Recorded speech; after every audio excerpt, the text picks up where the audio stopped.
Hello, everyone, and welcome to our Inclusive Financial Wellbeing webinar. A little bit of music there to get us in the mood. It looks like we're still waiting on a few people to attend, but I, as always, don't like punishing the punctual. So thank you all very much for taking time out of your busy Tuesday to join myself and Stacey. Loads of familiar faces in here. For those that haven't met me before, my name is Nick. I am the founder and CEO of Coteam. We're a company that specializes in sort of all types of employee well-being, really trying to put it on the leadership agenda and really trying to work with lots of organizations to help them understand, how best to attract and retain talent through integrated well-being strategies. So lovely to see familiar faces. If we haven't met before, it's very nice to meet you. I am joined today, of course, by the wonderful Stacey from Claro. Stacey, do you want to give us a quick introduction? Hi, Nick. Hi, everyone. Thanks so much for having me in Claro today. I'm Stacey. I'm head of employee wellbeing at Claro Wellbeing.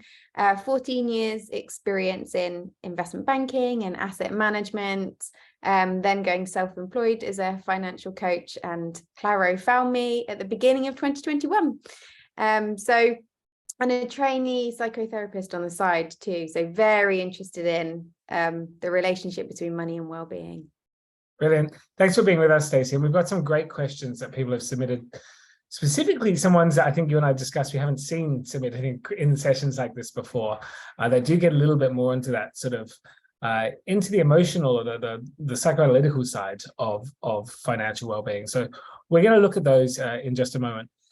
We thought, though, to get things started, maybe it would help us just really firstly to define what do we even mean when we say financial well-being or inclusive financial well-being, specifically within a workplace context. And we're going to do a little bit of an interaction point here. I'm going to invite everyone who's tuned into the webinar, grab your phones out, scan the QR code that you see on the screen there, and put in a couple of words that you specifically associate with this concept of financial well-being. And this is a very open question. This might be specifically from your experiences, or maybe it's things that you're doing within your companies already. It might be your own experiences with financial well-being or problems you've had in the past or successes you've had in the past. We'll just take a minute there and let some of those responses come in. Whilst we wait for that, Stacey, when you've obviously worked in this space a lot more than I have. Coteam, we talk a lot about mental, emotional, physical well-being, not so much in the financial well-being space. So this is going to be interesting what comes through here. Some tough words coming straight in there. So overwhelming is a big one. Stability, security, of course, sitting there as well. Worry, I think that's probably a word you come across a lot in the work that you and Claro do. Security, really big one there. I think we're going to talk about that a lot, actually. Cost of living crisis, of course, is going to come up in the conversation today. Consistency and fairness, that's a big one. Any words there jumping out at you, Stacey, in particular? That's so helpful. I guess I can see there less worry, lack of focus, mental health, stress. Those, they really speak to this relationship between our mental well-being and our financial well-being, and financial well-being being, a leading cause of stress, and how it impacts both our mental health and physical health. So it's so great that organizations are, looking at adding financial well-being as a pillar within their well-being strategy. And also the cost of living, it's so timely, but that also speaks to how our financial well-being isn't, consistent or a straight trajectory of improvements.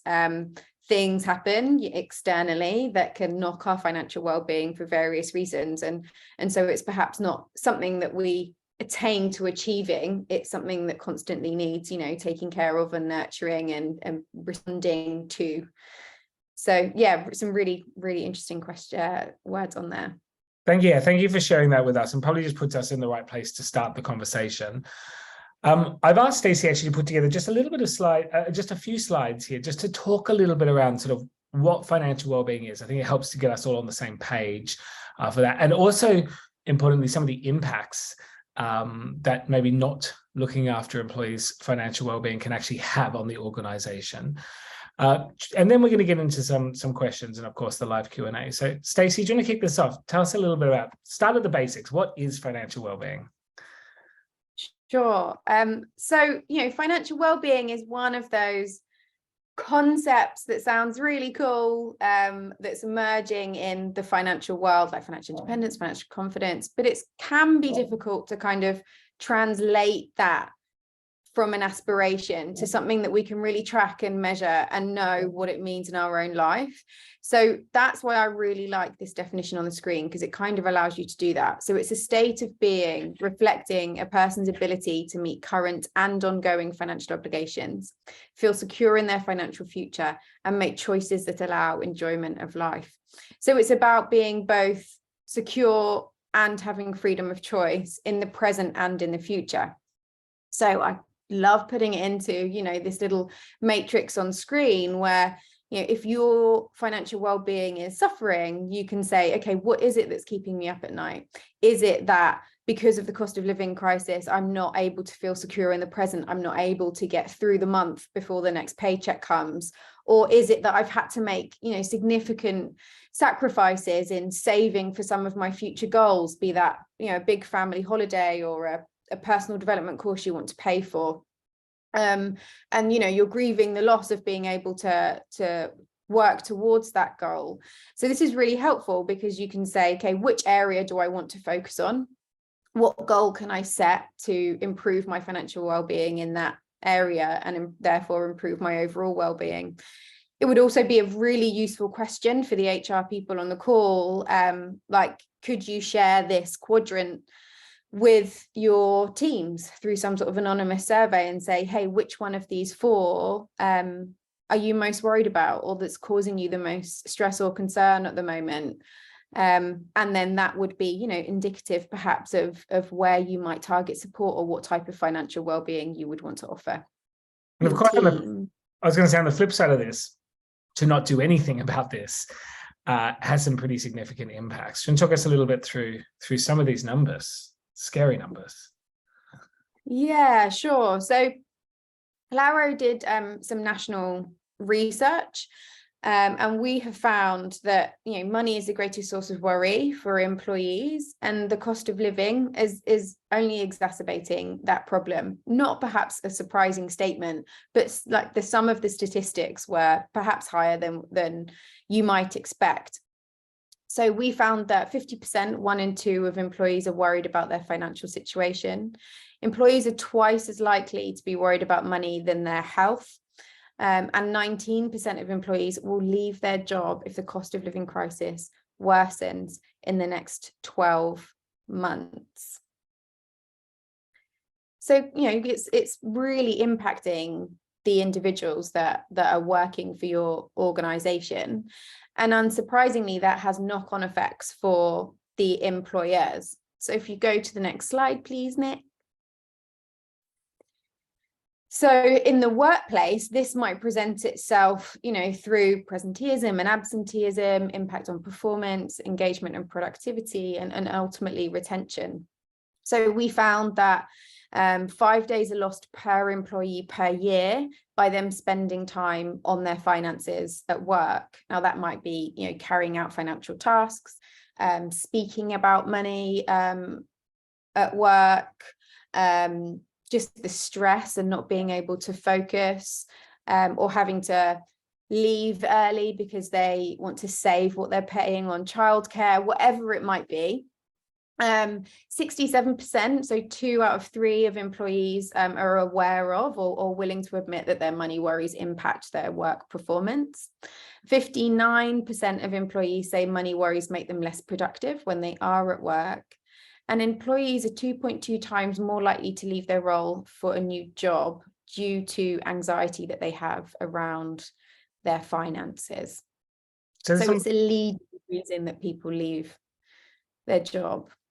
Some pretty astonishing stats in there. And welcome anyone who's watching in the chat.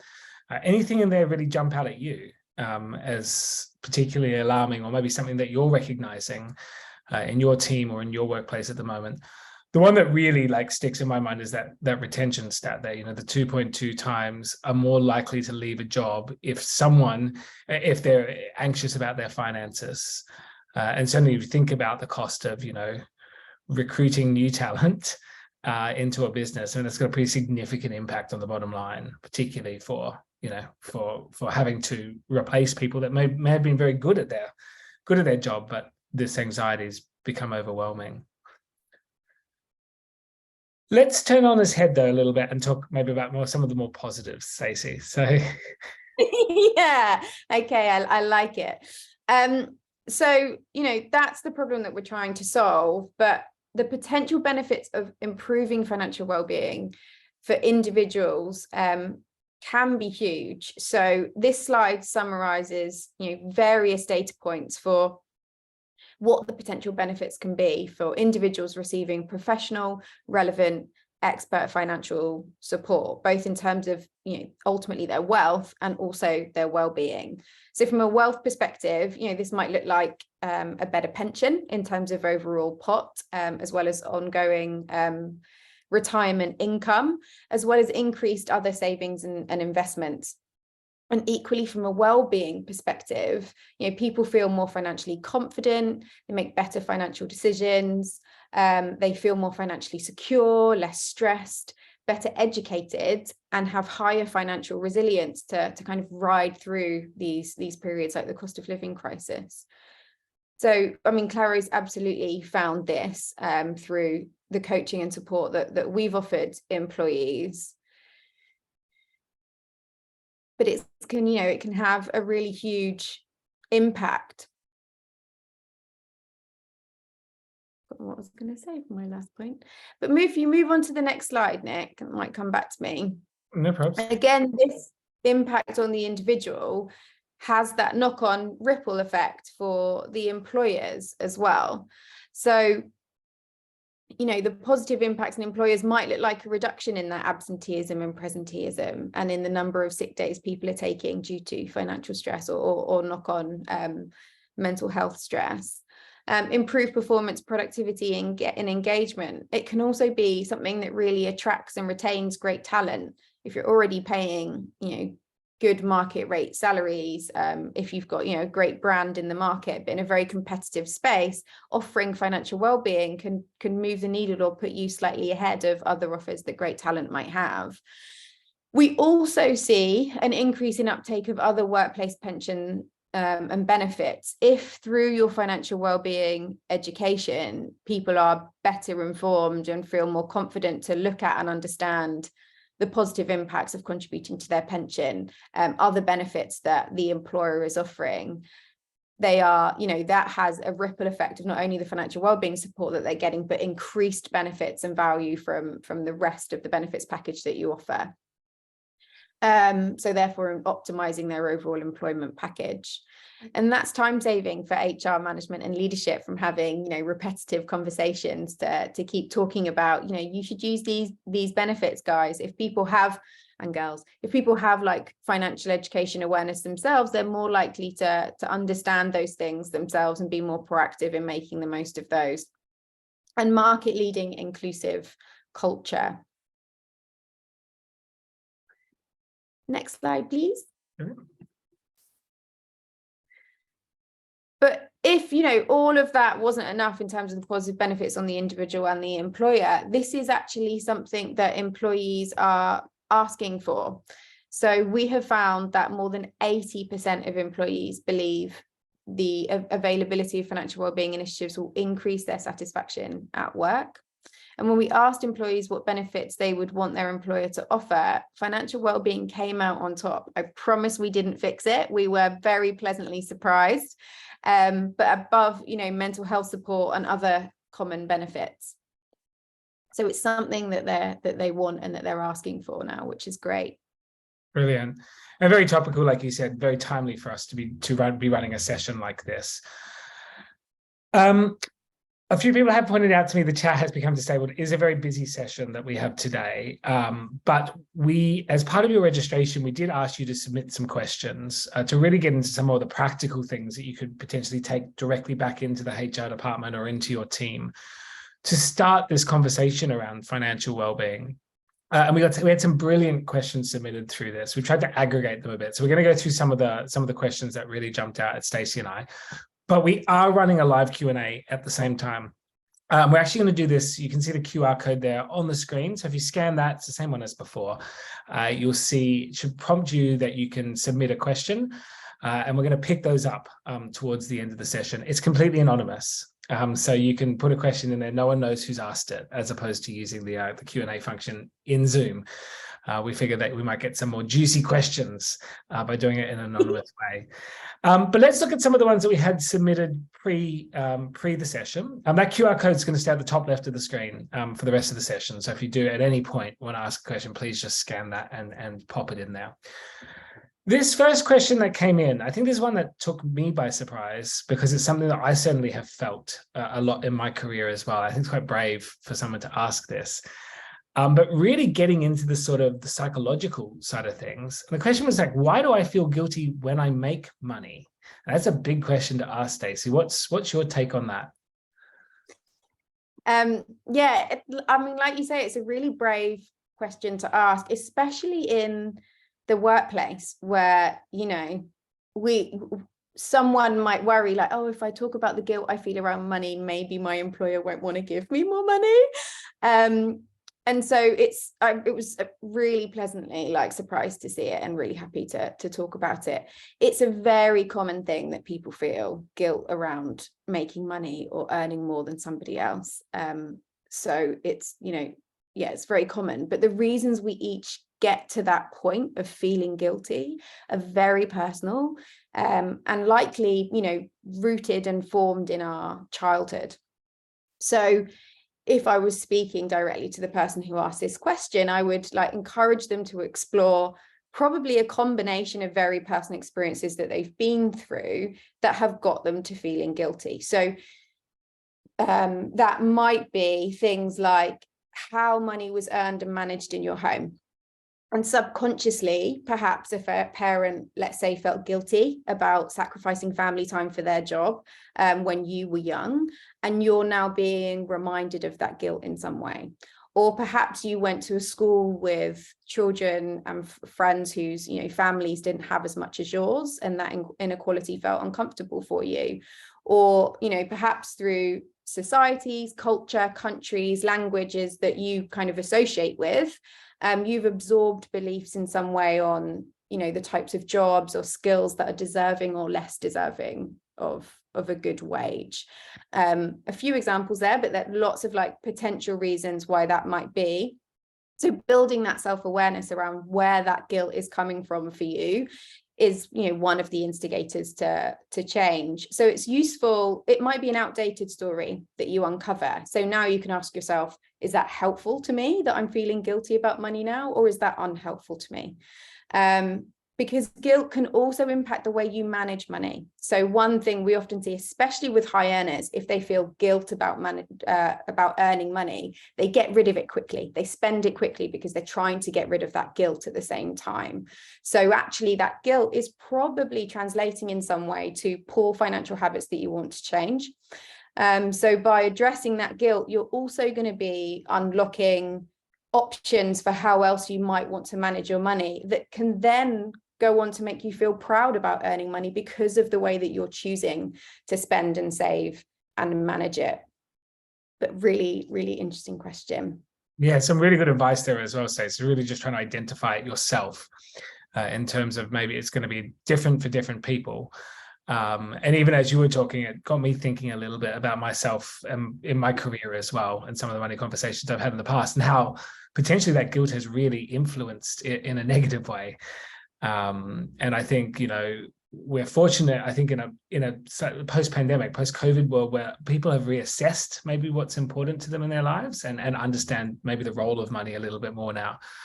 And becoming more brave to ask themselves these questions, but then also to have these conversations with their managers at work. So it actually leads us on to the next question, which is getting a little bit more pragmatic, but how can managers actually help employees with like there's lots of topics that you've covered around this concept of financial well-being beyond just the salary discussion. I think we're going to talk about the salary discussion a little bit later on, but just beyond that, more broadly, how should managers be supporting their teams? Yeah, probably firstly, it would be just providing a regular, open, two-way opportunity to have conversations about money before they're needed to be had, or they're in high pressure scenarios like a once a year salary discussion. So if it's like a one-to-one agenda item, if it's like a mini focus group within your team when things like the cost of living happens, it's providing opportunities to destigmatize the conversation, sharing stories about, your own experience as a manager around money and or however much you're willing to share, but role modeling that transparency. So getting used to people talking about money in situations where there's not necessarily the emotional or timely pressure of salary conversations. To get people used to talking about it in it's a specific vocabulary that we might not use when in other areas of our lives when we talk about money. So getting people familiar with using financial terms can build that confidence. And as a manager, it also gives you really valuable information that you can use to support your employees. If you don't know what's happened in your employee's life financially from the salary conversation you had a year ago to now, there might be huge significant factors that are influencing how they show up to the conversation, how much they share in that conversation. And there might be opportunities for you to support them beyond the salary that you might not have been aware of had you not had those conversations and built that understanding and information around what's going on for your employee. So I would say, first and foremost, opening up those communication channels and opportunities to talk about money. Yeah, of course. I think a key thing there, salaries typically get spoken about once a year, twice a year if you're lucky. So it's really just about creating a culture. Those, I can see there's some familiar faces on here, attended our last session that we ran on mental health in the workplace, specifically at Christmas, might remember some of the themes here around just creating trust in teams so people can speak up when they're not okay. And I think there's a very similar sort of sentiment here. Once you break down those barriers and people start to feel more comfortable and you build that psychological safety or that trust within the team, then these conversations will just happen more naturally. And like you say, Stacey, really good intel for the manager, to take back into the business as well. Not to be used against people, but to just really see where people are at and work around avoiding some of those disaster figures we saw at the start of the session. Let's take it a level higher now then. So beyond the managers, what about more broadly when it comes to HR?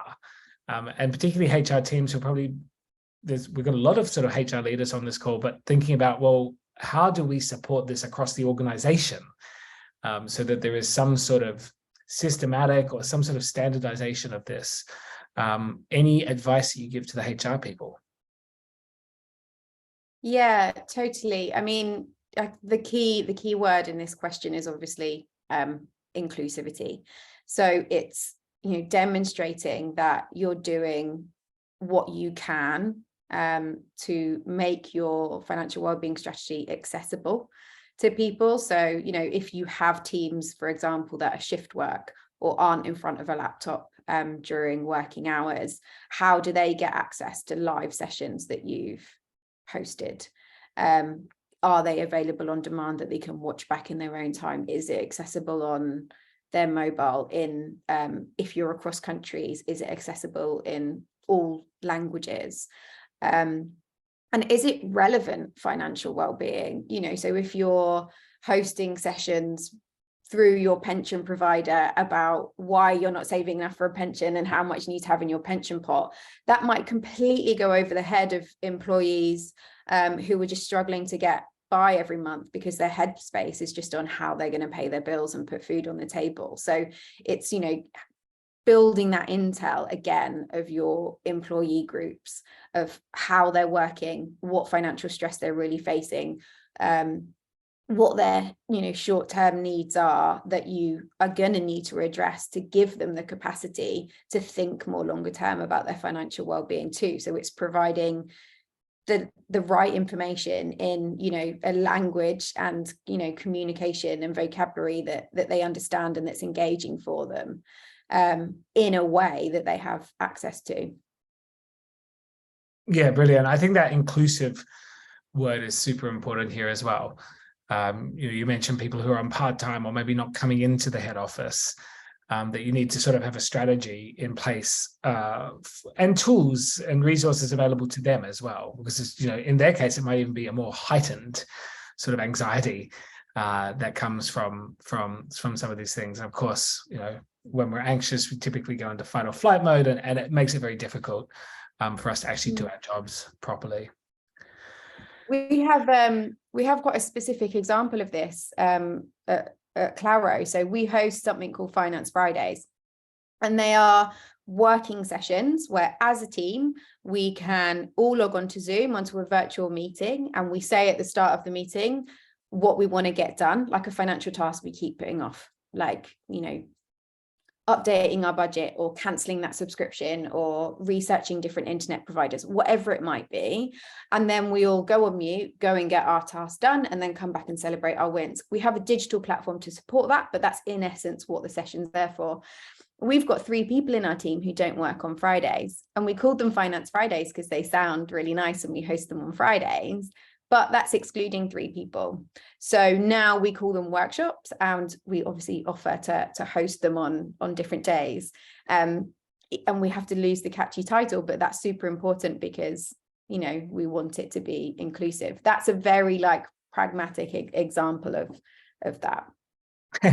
I love that idea, actually, because I'm currently doing the digital nomad thing myself. I'm typically based in London, but currently living in Argentina. I think about all the bills that I'm still paying in the UK that I should probably just take an afternoon off to go and sort some of those out. I feel like I never got the time to, and then it just adds to my stress and my anxiety. So you've inspired me there, Stacey, with that idea as well.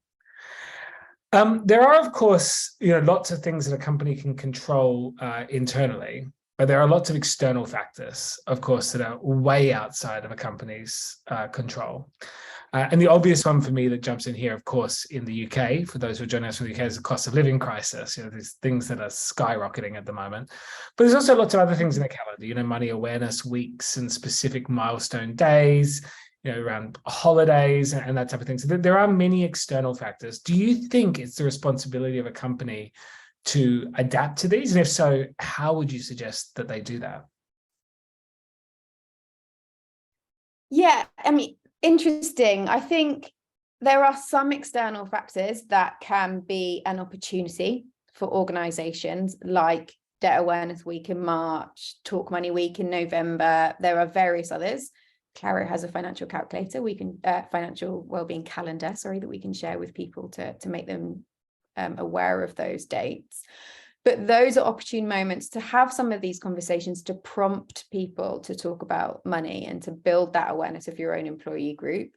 Then there are other external factors where it's much more complicated. So is it, one of the hot topic conversations at the moment is, should salaries increase with inflation because of the cost of living crisis? And now that argument, there's strong cases on either side, right? But that can stay at a place where we don't get to the pragmatic. So what can we do about it? Yes or no, should salaries increase with in line with inflation? And it's not really the company's responsibility to resolve inflation. It's a problem that they themselves are having. Inflation is impacting organizations as well as individuals. And the very complex factors that are impacting inflation, like the Russian invasion of Ukraine, the climate crisis disrupting supply, high demand after the pandemic, companies can't necessarily resolve the underlying factors leading to inflation. And if that's impacting them, how can they also increase salaries in line with inflation? So it's not necessarily their responsibility to resolve or to protect their employees from the impact of some of these external factors. I think it is their responsibility to understand how their employees are impacted, and use that information to support their employees as much as they can. Because as we've learned from the stats earlier, the external factors are happening and they are impacting your employees in some way, and that will be impacting how they show up for work and how they show up for the organization. So, understanding how many of your employees have seen their mortgage repayments every month go up by hundreds because of interest rate changes, and how is that impacting them? How many are struggling to pay their bills? How many of them are perhaps using debt for the first time to get through each month? How many of them are sacrificing pension contributions to pay for short-term financial needs? Having to give up pets, I saw on the news the other day, because people are having to find places to make savings. All these things will be impacting how your organization, how your employees are showing up for your organization. So it's not necessarily your responsibility or your ability to increase salaries so they're protected from the cost of living, but there might be things like discounts and rewards, like childcare support, like signposting them to the British Gas Emergency Support Fund that they might have access to, or to free advice with debt charities, which you might not have realized that actually could be really valuable information that can support them financially through the cost of living. So I think, the responsibility is to understand ultimately the impact that it's having on your employees, so you can make informed decisions as to how best to support them. Really good advice there. I didn't see that on the news. It's really sad to hear about people giving up pets in terms of cost saving. That's, the impact of that on a family, on a couple could also be, quite traumatic. I just want to remind people we do have a live Q&A open. So if you've got any questions as we go, we've got a few in already, but please just scan that QR code at the top left of the screen and you should be able to submit your questions in there. We've just got 2 more from the registration form. So we're going to make our way through those and then we'll answer those questions live with the last sort of 10 minutes or so that we've got. Getting really, really practical now.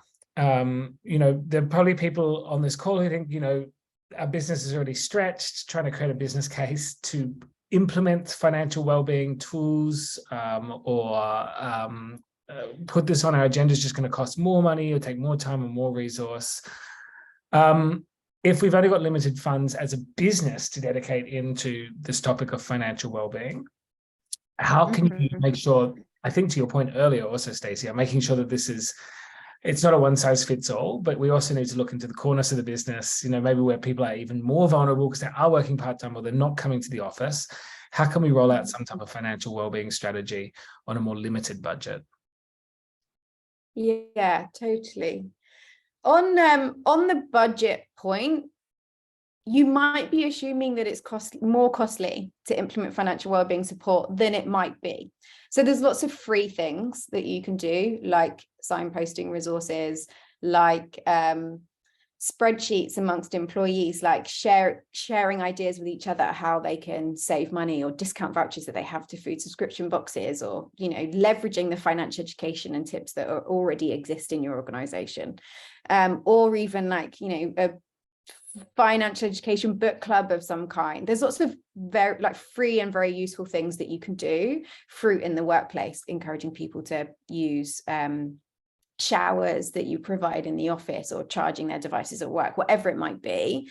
But financial wellbeing providers might also be more value for money than you might expect. So a quick plug for Claro, you can access our financial education platform for £1.49 per employee per month, for example. So talk to providers to really understand if your assumptions about how much a financial wellbeing strategy costs is reflective of reality.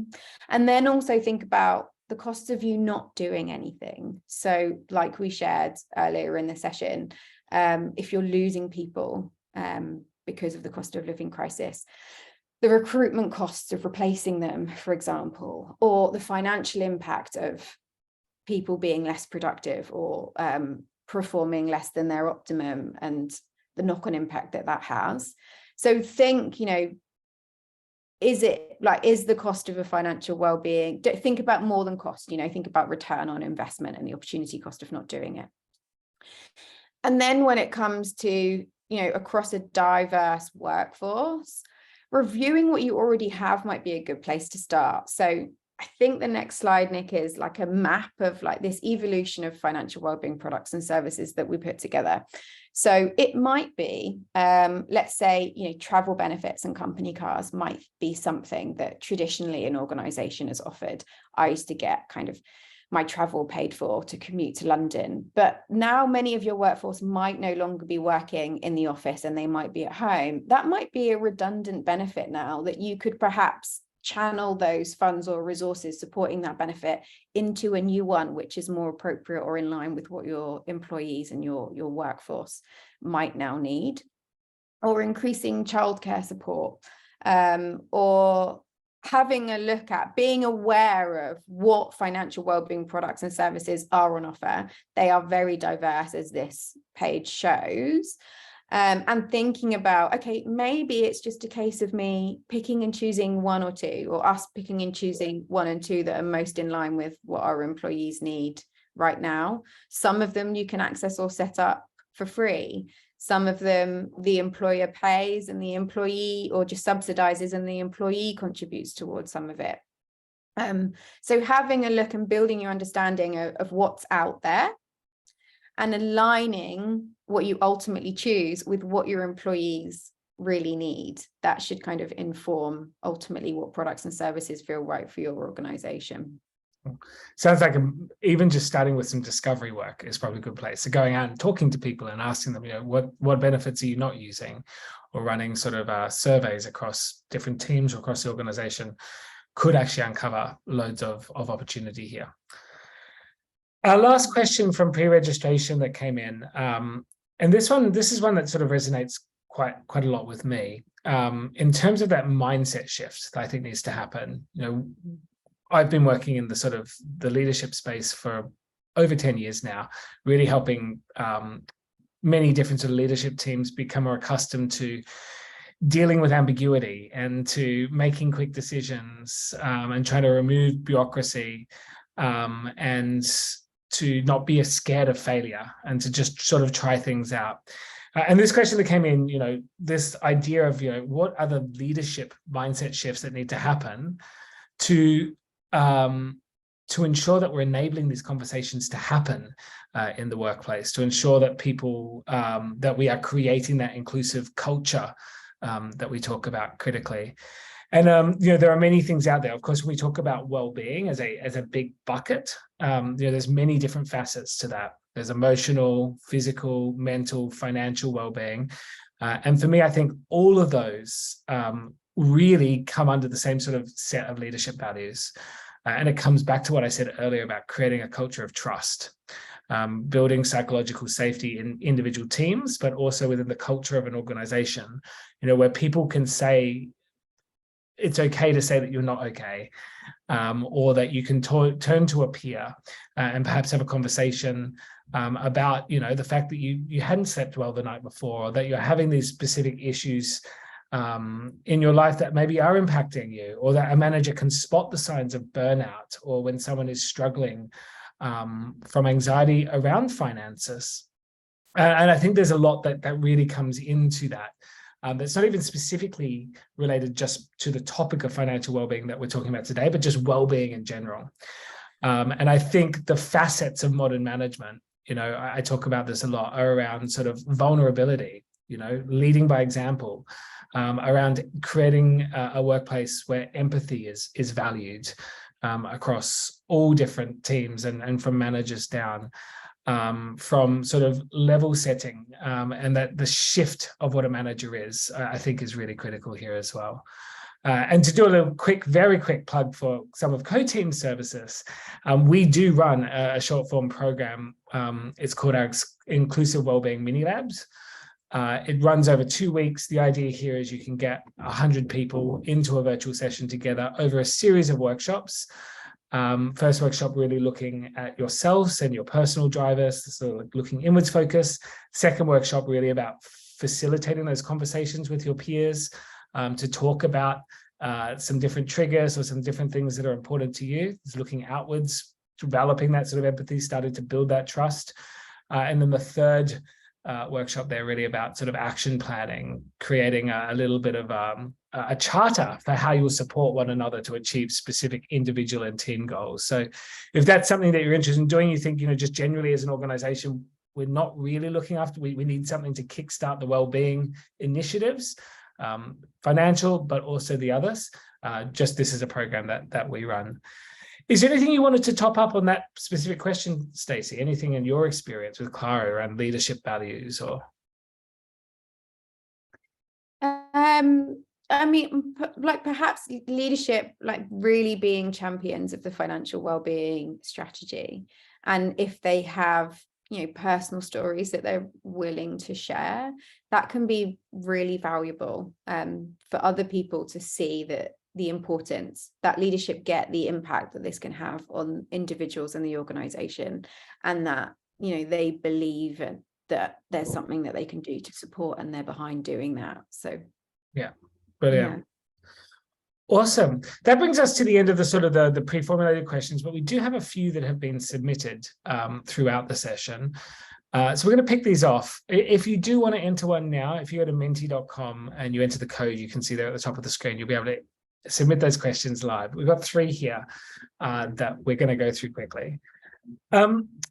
This first one, so just spotting poor financial well-being in a team. If you're a manager, are there some really obvious warning signs that perhaps you could be looking out for when it comes to, and of course, it's also a difficult one to balance. If there's not trust in the team, when a manager just comes up and starts like intruding into your personal life, could also have a really negative effect.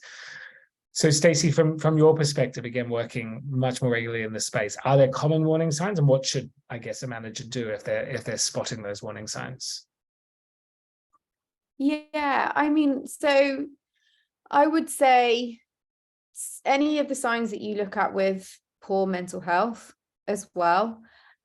So people being like increasingly reserved, not contributing as much, being more cynical than perhaps, or like short fused than perhaps they might have previously been, or them to be. Changes in any of their daily habits or behaviors.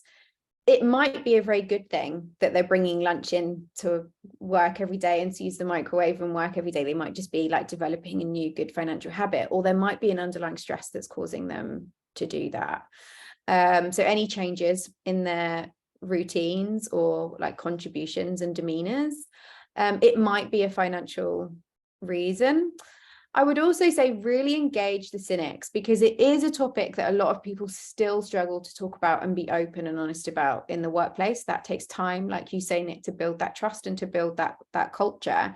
But your cynics are a way in and might be indicative of how other people are feeling too. So really listen to the people who are willing to outwardly share what they're struggling with, or complaints that they have, because that can be really insightful. And they can give you good information as to like what other people might be struggling with.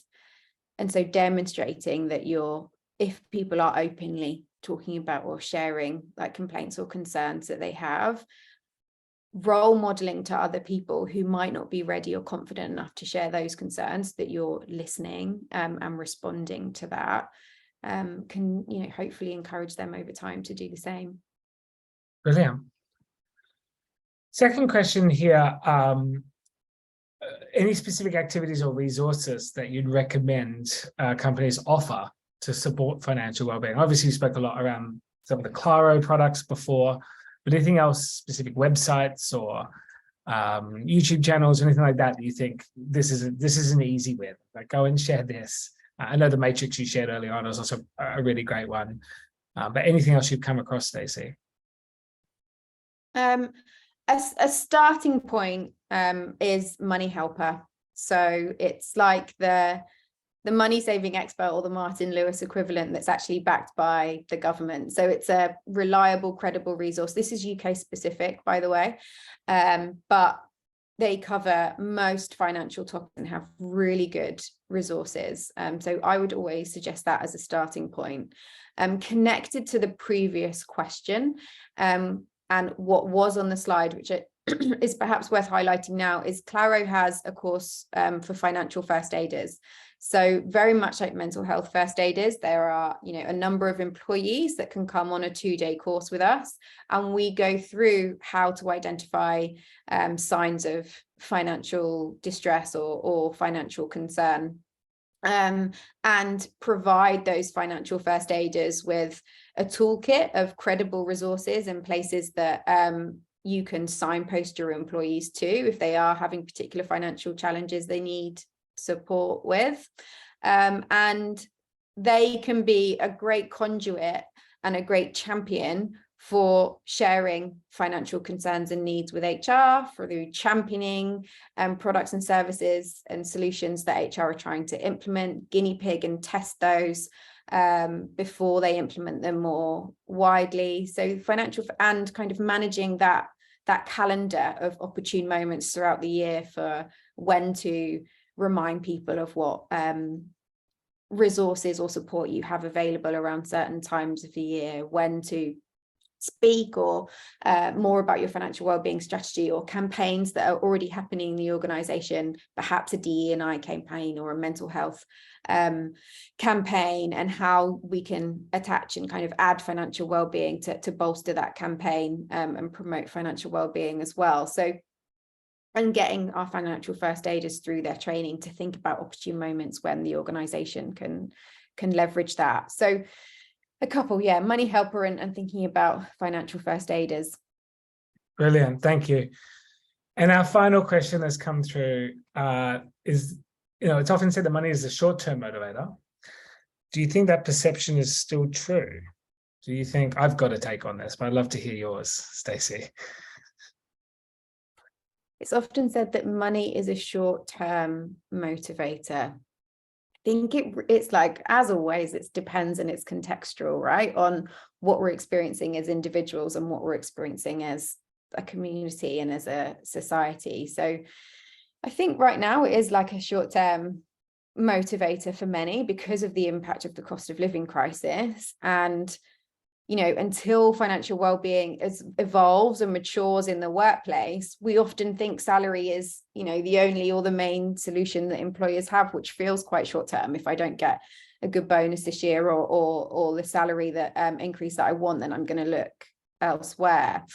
But at the same time as that happening, I think people are also thinking more longer term. So people are, for example, I'm pretty fascinated by the impact of using our personal finances to tackle the climate crisis as people become more and more aware of, changes in the climate, of natural disasters, and the impact that has. And people are starting to ask themselves, what's the impact? Like, what's the point of, investing in oil companies in my pension if I'm going to retire into a world where, it's polluted and I can't have a healthy life anyway? So how can I use my personal finances to tackle the climate crisis?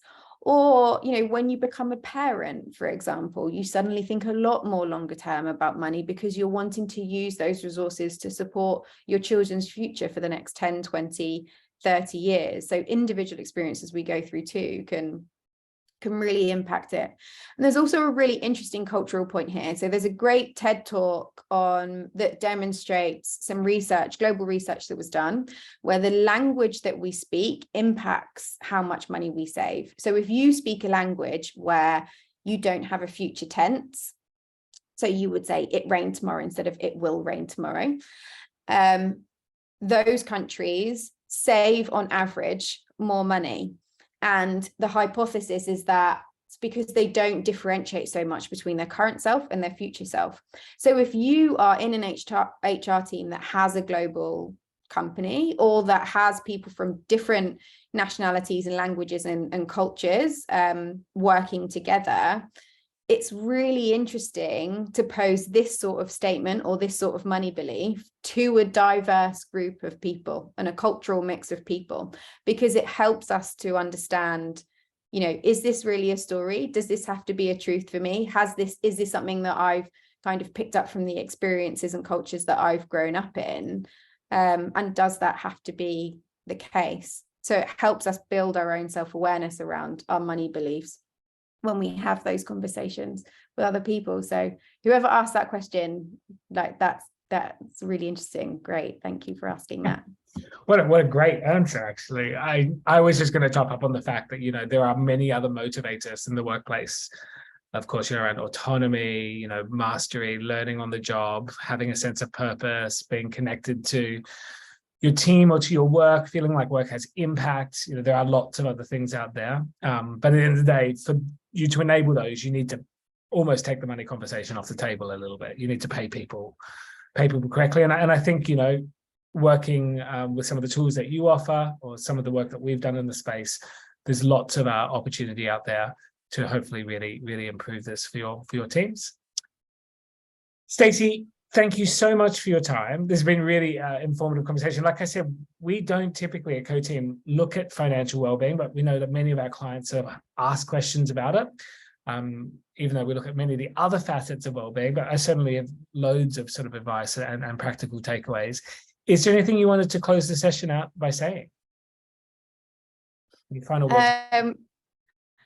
A big thank you for being such an awesome host and putting together such a great session, and for encouraging such awesome questions. That I've really enjoyed it.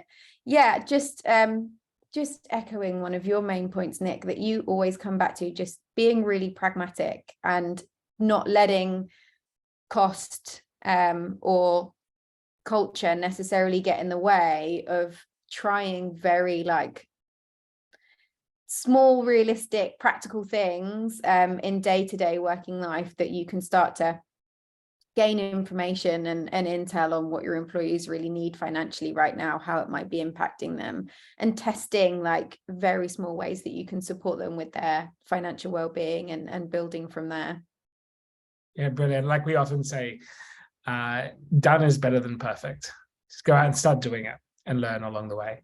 Thank you, Stacey, and thank you everyone who's joined us. Hopefully an informative session. We will, of course, share this recording around if you want to watch it back or share it with other people in your team. But we really appreciate you taking the time out today to be with us, and we wish you all the best for the rest of the week. Bye for now.